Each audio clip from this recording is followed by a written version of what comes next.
Video பார்க்குற எல்லாருக்கும் வணக்கம் நண்பா. இது உங்கள் ரெஸ்லிங் கிங் தமிழ். நான் உங்கள் ரகு. இன்றைக்கி நம்ம சேனலில் பார்த்தீங்கன்னா ஒரு சில இன்ட்ரெஸ்டிங்கான ரெஸ்லிங் நியூஸ் அப்டேட் ரூமர்ஸ் எல்லாம் பார்த்தீங்கன்னா இன்றைக்கி வீடியோ பார்க்க போகிறோம்.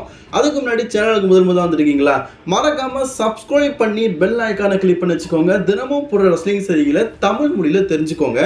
முதல் செய்தி இதை பற்றி பார்க்க போகிறோம். அவங்க ட்ரைபிள் சீஃப் ரோமன் ரெயின்ஸை பற்றி ஒரு செய்தி இருக்குது. ரோமன் ரெயின்ஸோடைய அப்பா பார்த்தீங்கன்னா காலமாயிட்டார். அது அவங்க எல்லாருக்குமே தெரிஞ்ச விஷயம் தான். ஸோ ரோமன் ரெயின்ஸோடைய அப்பா இறந்ததுனால பார்த்தீங்கன்னா ஒரு நிறைய நாட்கள் வந்து டபிள்யூக்கு வர வாய்ப்பில்லை அப்படிங்கிற மாதிரி சொல்லுங்க. இப்போ வந்து அவர் வெளியில் பார்த்தீங்கன்னா ஸ்பாட்டிஃபை இருக்காரு. இதை பார்த்து நிறைய பேர் பார்த்தீங்கன்னா இப்போ ரோமன் ரெயின்ஸ் வந்து அவங்க அப்பா இருந்த இடத்துல வந்து ஃபேன்ஸ் கிட்டலாம் போய் ஃபோட்டோ எடுத்துருக்காருப்பா அப்படிங்கிற மாதிரி சொல்கிறாங்க. ஆக்சுவலி நான் கூட அப்படி தான் நினச்சேன். பட் ஆனால் அதை உள்ளே போய் பார்க்கும்போது தான் தெரிஞ்சிருக்குது.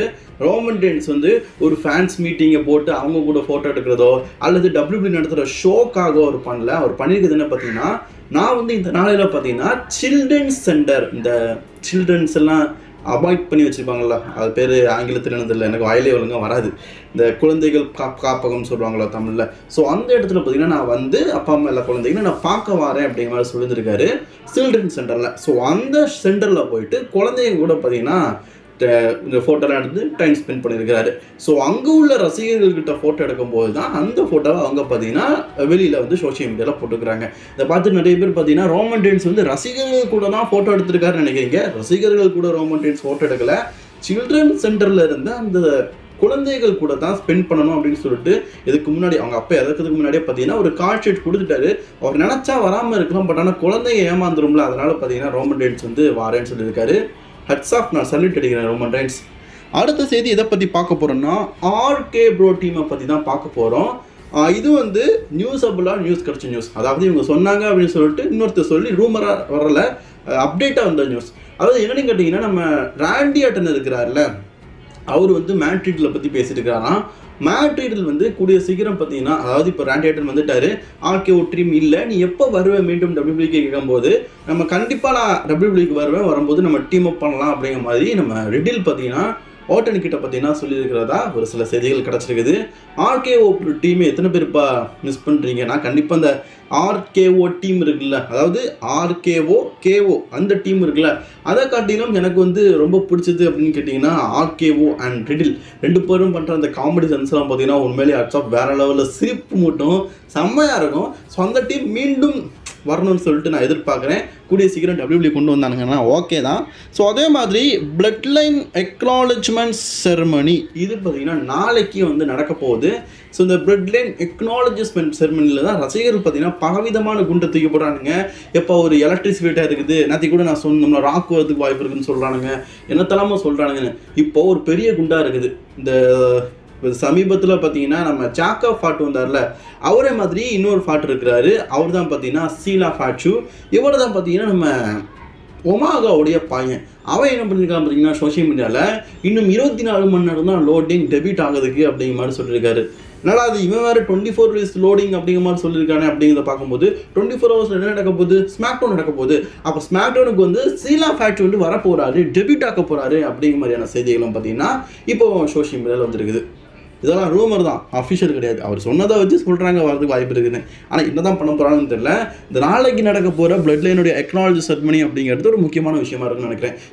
எனக்கு என்ன தோணுதுன்னா, ஏன் ஜெமியூஸ் ரிட்டர்ன் ஆகக்கூடாது? ஜெமியூஸ் ரிட்டர்ன் ஆகிறதுக்கு வாய்ப்பு இருக்குல்ல, அதனால் ஏன் ஜெமியூஸ் ரிட்டர்ன் ஆகக்கூடாது அப்படிங்கிற மாதிரி என்னுடைய தனிப்பட்ட கருத்தை சொல்கிறேன். ஜெமியூஸ் ரிட்டர்ன் ஆகணும்னு சொல்லிட்டு ஒரு சில செய்திகள் இல்லை, பட் ஆனால் அவர் ரிட்டர்ன் ஆனால் நல்லா இருக்குமே. அதனால் என்னுடைய கருத்துக்களை ஜெமியூஸ் ரிட்டர்ன் ஆனால் நல்லாயிருக்கும். ரிட்டர்ன் ஆகி நான் ஆல்ரெடி சொன்ன மாதிரி கோடி ரோட்ஸ் கூட ஒரு டீம் அப் பண்ணி கோடி ரோட்ஸ் கூட சேர்ந்து இருக்கிறதுக்கும் வாய்ப்புகள் அதிகமாக இருக்குது. அதை பண்ணால் டபிள்யூபிள்யூ பார்த்திங்கன்னா நல்லாயிருக்கும். அதை பண்ணுறாங்களா அப்படிங்கிறத நம்ம வெயிட் பண்ணி பார்க்கலாம். ஸோ அடுத்த செய்தி நம்ம எதை பற்றி பார்க்க போகிறோம் அப்படின்னு கேட்டிங்கன்னா, டபிள்யூபிள்யூ வந்து இந்த செப்டம்பர் மாதத்தில் இருந்து பார்த்திங்கன்னா யூஎஸ்ஏ நெட்வொர்க்குக்கு ஸ்மாக்டனும் ராக்கு பார்த்திங்கன்னா நெட்ஃப்ளிக்ஸ் வந்து வாங்க போகிறாங்க. நெட்ஃப்ளிக்ஸ் பார்த்திங்கன்னா அவங்க சொல்லிட்டாங்க TV14, அதாவது ஒரு சில ரத்தக்கரைகள், உம்மா காட்சிகள், அதுங்க உம்மா முத்த காட்சிகள், அது எல்லாமே பார்த்தீங்கன்னா இருக்கும் அப்படிங்கிற மாதிரி சொல்லியிருக்காங்க. ஸோ அதனால் ரொம்ப ரகடாக செம்மையாக இருக்க போகுது. இதன் மேலே எல்லாருக்குமே தெரிஞ்ச விஷயம் தான். சரி, இதை விட்டு தள்ளுங்க. இப்போ ஸ்மாக்டவுன் எப்படி இருக்க போகுதுன்னு கேட்டிங்கன்னா, ஸ்மாக்டவுன் வந்து இப்போ டபிள்யூபிள்யூ எப்படி இருக்குது? TV14 இல்லாமல் பிஜிஆரால் இருக்குது இல்லை எல்லாரும் பார்க்குற மாதிரி அதே மாதிரி தான் பார்த்தீங்கன்னா இருக்க போதான். பட் அந்த பிஜிஆராலையும் ட்ரிபிள் ஹெச் பார்த்தீங்கன்னா ஒரு சில ரத்த காட்சிகள், ஒரு சில சண்டை காட்சிகள் மற்றும் வயலன்ஸான விஷயங்களை காட்டிக்கிட்டு தான் இருக்காரு. ஸோ அந்த மாதிரியும் மாறினா கூட வரலாம் போல இருக்குது. பட் ஆனால் யூஎஸ்ஏ நெட்வொர்க்கிட்ட இருந்து நெட்ஃப்ளிக்ஸில் 2025 ஸ்டார்ட் ஆகுது. ஸோ ஜான்வரி மந்த்லேருந்து அதுலேருந்து பார்த்தீங்கன்னா செக்ஸுவலான விஷயமா காட்சிகள் மற்றும் ஒரு சில கண்டென்ட்லாம் பார்த்தீங்கன்னா கொஞ்சம் ஹெவியாக இருக்கும் அப்படிங்கிற மாதிரி ஹெவி பார்க்கப்படுது. ஸ்மாக்டவுன் சைடு பார்த்தீங்கன்னா கொஞ்சம் நீட்டாக இருக்கும். ராவை பார்த்தீங்கன்னா நெட்ஃப்ளிக்ஸ் வந்து 2 hours தான் பார்த்தீங்கன்னா டெலிகாஸ்ட் பண்ணுவேன் அப்படிங்கிற மாதிரி சொல்லியிருக்கிறதுனால மேபி ஸ்மாக்டவுனை பார்த்தீங்கன்னா 3 hours கூட டெலிகாஸ்ட் பண்ண வாய்ப்பு இருக்குது. ஏன்னா எப்போவுமே பார்த்தீங்கன்னா ரா வந்து 2 hour ஷோ அப்படிங்கிறனால ஃபேன்ஸ் மத்தியில் ஒரு எண்ணம் வந்துட்டு ரானாலே 2 hours கிடையாது 3 hour ஷோ நம்ம ஒரு என்டர்டைன்மெண்ட்டாக இருக்கும். ஏன்னா நிறைய ரஸ்லர்ஸ் இருக்கிறாங்கல்ல, கண்டிப்பாக வந்து டபிள்யூடபிள்யூக்கு ஒரு 3 hour ஷோ கண்டிப்பாக தேவை. ரஸ்லர்ஸோட இன்னைக்கு அதிகமாக இருக்குது. இப்போ அவங்க 2 hours ஆகிட்டாங்கன்னா நிறைய ரஸ்லர்ஸோட ஸ்டோரி வந்து சுருங்கிடும், அவங்களுக்குலாம் வாய்ப்பே கிடைக்காது. உமன் டிவிஷனுக்குலாம் சுத்தமாக வாய்ப்பு கிடைக்காது. இப்போ ஸ்மாக்டவுன் ஓகே அப்படின்னு நம்ம சொல்லலாம். ஏன்னா ஒரு ஷோ வந்து 3 hours, 2 hours மொத்தமாக எல்லாமே 2 hours அந்த 1 hourல பார்த்தீங்கன்னா அந்த ரசலருடைய ஸ்டோரி டோட்டல் டவுன் ஆகும். ஸோ அதனால் அந்த ராவில் இருக்கிற அந்த 1 hour பார்த்தீங்கன்னா தூக்கி ஸ்மாக்டவுனில் போட்டுட்டு ரா 2 hours, ஸ்மாக்டவுன் 3 hours கொண்டு போகலாம். ஏன்னா முந்தி பார்த்தீங்கன்னா ரா நம்பர் 1 இருந்தது, அதனால ராவை 3 hours, ஸ்மாக்டவுன் 2 hours போட்டாங்க. ஆனால் இப்போ நம்பர் 1 இருக்கிறது ஸ்மாக்டவுன் தானே. அவள் ஸ்மாக்டவுனை பார்த்தீங்கன்னா 3 hours ஆகும், ராவு 2 hours ஆகுறதுல எந்த விதமான தப்பும் கிடையாது. ஸோ அதே மாதிரி டபிள்யூடபிள்யூடைய முன்னாள் சேர்மனாக இருந்தவர் நம்மளுடைய வின்ஸ் மெக்மேன், அவருடைய சன்னான ஷெய்ன் மெக்மேன் இருக்கிறார்ல, அவர் வந்து பார்த்தீங்கன்னா AEWக்கு ஜாயின் பண்ண போகிறான்னு செய்தி கிடச்சிருக்குது. அண்ட் அங்கே புறான சத்தியம்மா நம்ப முடியுதாப்பா, டபிள்யூடபிள்யூ ஓனருடைய புள்ள அவர் எப்படி அடுத்த கம்பெனிக்கு போய் ஜாயின் பண்ணுவார்? ஆக்சுவலி ஷெய்ன் மெக்மேன் வந்து நிறைய அதர் ப்ராஜெக்ட், அதாவது பார்த்தீங்கன்னா அதர் பிஸ்னஸ்லாம் ரொம்ப கான்ஃபிடென்ட்டாக இருக்குது. ஸோ அவர் நிறைய பிஸ்னஸ் பண்ணுறாரு. அவர்களும் பார்த்தீங்கன்னா நம்ம ரோமன் ரெயின்ஸ் பாரம்பரியமாக இருக்க பிள்ளைகள் நிறைய பேர்த்து போட்டு சூப்பராக இருக்கிறாரு. ஸோ அப்படிப்பட்ட நம்ம ஷெய்ன் மெக்மேன் வந்து AEW ஜாயின் பண்ண எப்படி சொல்லப்படுதுன்னா, வின்ஸ் மெக்மேனுக்கு ஷேர் அப் கம்பெனி தான், அந்த ஷேர் ஹோல்டர். ஒன்றும் இல்லைங்க, நீங்கள் வாரிசு படம் பார்த்துருப்பீங்க, வாரிசு படத்தில் விஜய் தான் ஓனர். பட் இருந்தாலும் அந்த ஷேர் ஹோல்டர் கிட்ட பர்மிஷன் கேட்டால் தான் இவனே எம்டி ஆக முடியும், ஓனர்தே சேர்மன் ஆக முடியும், இல்லாட்டா அவங்களுக்குள்ளேயே சண்டை ஏற்படும். அதே மாதிரி தான் ஷேர் ஹோல்டர்ஸ் நிறைய பேர் இருப்பாங்க, இவருக்கு ஷேர் அதிகம் ஓனர். ஸோ இவரோட ஷேர் பார்த்தீங்கன்னா டீ கவுட்டை விற்றுக்கிட்டு போயிட்டாரு. ட்ரிபிள் ஹெச் வின்ஸ் மெக்மேனுக்கும் டபிள்யூபிள்யூக்கும் எந்த விதமான சம்மந்தம் கிடையாது, டபிள்யூபிள்யூக்கும் கிடையாது. இப்போ ட்ரிபிள் ஹெச் ஒர்க் பண்ணுறதும் பார்த்தீங்கன்னா ஒரு ஒர்க்கர் மாதிரி தான். அவரோட ஷேர் இருக்குது. ஒரு வேளை அவர் ஒரு 2025 வரைக்கும் 26 வரைக்கும் கான்ட்ராக்ட் போட்டிருக்காரு. அதுக்கப்புறமா டபிள்யூடபிள்யூ போயிட்டாருன்னா ட்ரிபிள் ஹெச்சுக்கும் டபிள்யூபிள்யூக்கும் கூட சம்மந்தம் இல்லை, ஸ்டெஃபனி மெக்மேன் கூட சம்மந்தம் இல்லை. இப்படிப்பட்ட நிலைமைகள் ஏற்படும். அதே மாதிரி தான் இப்போ ஷெய்ன் மெக்மேனுடைய கான்ட்ராக்டும் பார்த்தீங்கன்னா டபிள்யூடபிள்யூ வந்து முடிவடைஞ்சிட்டான்.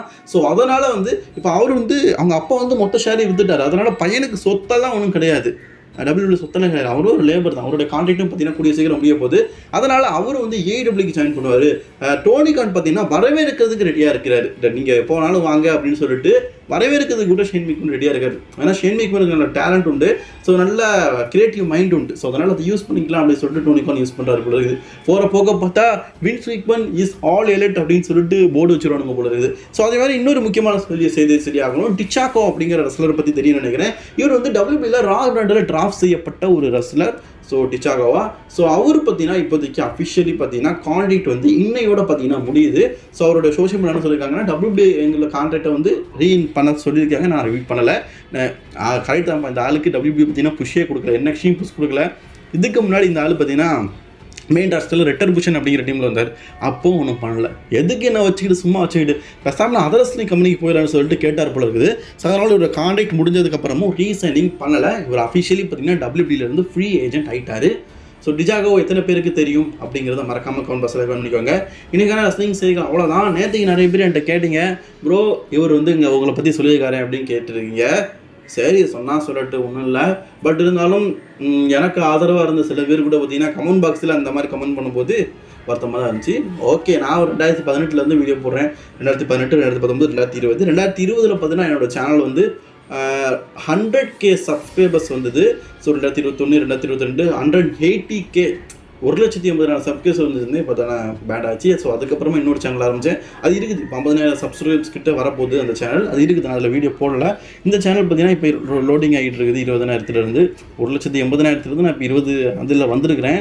பட் இருந்தாலும் பரவாயில்ல.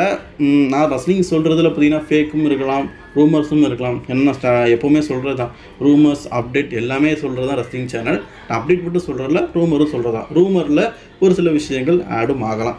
சரி, ஓகே, நான் சொல்கிறதுல உங்களுக்கு தப்பாக தோணுச்சுன்னா ஐ எம் சாரி. சரி.